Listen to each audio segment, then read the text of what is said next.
আমাদের সর্বপ্রথম যেই হরফটি বের হয়েছে সেটা হলো পা। তো মানুষ যখন কোন ইবাদত শুরু করে তখন বিসমিল্লাহ বলে শুরু করা হয়, এটা একটা সুন্নাত। যে কাজের মধ্যে বিসমিল্লাহ বলা হয় ওই কাজের মধ্যে আল্লাহ তাআলার রহমত বরকত হয়।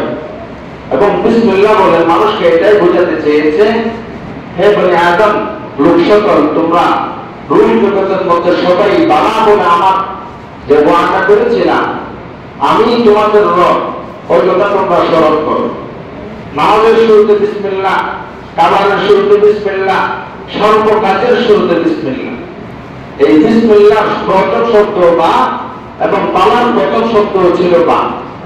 আল্লাহ তাআলা মানুষ থেকে তিনটি আকরার নিয়েছিলেন, তিন ভাগে চুক্তিবদ্ধ করেছিলেন।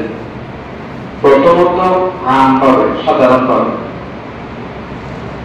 রুহ জগতের মধ্যে সমস্ত মানুষ, ওইখানে নবী, ওলি, মুসলমান, কাফের, হিন্দু, বৌদ্ধ, খ্রিস্টান সবাই উপস্থিত ছিল। প্রত্যেকের থেকে আল্লাহ তাআলা ওয়াদা নিয়েছিলেন, আলাস্তু বিরাব্বিকুম, আমি কি তোমাদের রব নয়?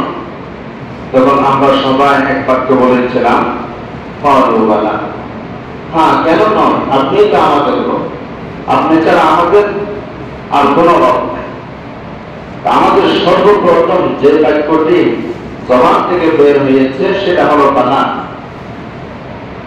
আরো যদি বিস্তারিত বলা হয়, আমাদের সর্বপ্রথম যেই হরফটি বের হয়েছে সেটা হলো পা। তো মানুষ যখন কোন ইবাদত শুরু করে তখন বিসমিল্লাহ বলে শুরু করা হয়, এটা একটা সুন্নাত। যে কাজের মধ্যে বিসমিল্লাহ বলা হয় ওই কাজের মধ্যে আল্লাহ তাআলার রহমত বরকত হয়।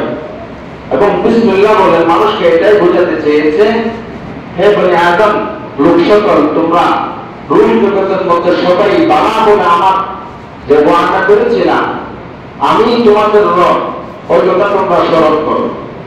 নামাজের শুরুতে বিসমিল্লাহ, কাবারের শুরুতে বিসমিল্লাহ, সর্ব কাজের শুরুতে বিসমিল্লাহ। এই বিসমিল্লাহ প্রথম শব্দ বা এবং বালার প্রথম শব্দ ছিল বা।